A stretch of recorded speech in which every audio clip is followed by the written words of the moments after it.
Well, welcome. Thank you for joining us this evening. I'm Paula with Sage Creations here in Palisade, and we have Bob Corver from Green Acres Farm in Palisade as well. And so we're going to start out with sharing our screen,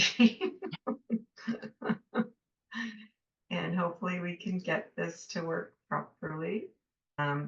So springtime and lavender, there's a lot to do, a lot to get ready for. This is definitely a busy time of year for us. But the important thing is if you're either starting a new patch or adding on to your existing farm, there's a lot of planning that goes into it. And of course, the planning stage, generally happens even before the spring. So you're planning in the fall or the summer of the previous year to get ready. And the more planning you do, I think the more success that you will have. And I think Bob and I both learned over the years that more planning is definitely beneficial. And we'll definitely talk about that in each thing that we talk about. But we're going to start with what's, in terms of the growing requirements.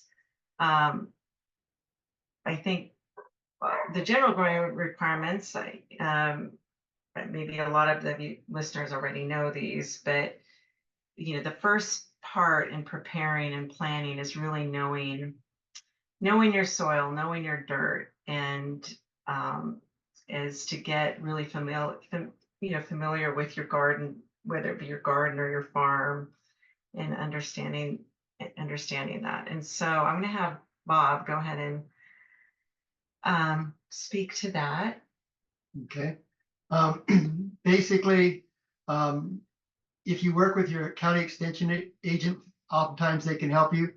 But to get a soil analysis, so you know if you need to add any nutrients to your soil that would be beneficial to lavender, would be worthwhile.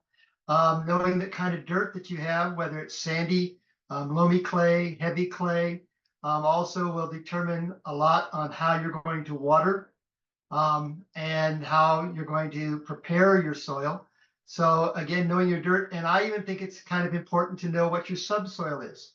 For instance, my farm is down in the valley, and so we have a relatively high water table.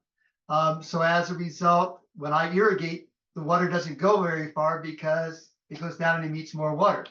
But if you were up on Orchard Mesa, a lot of the soil up there, there's about 30 feet of soil, and then it's gravel.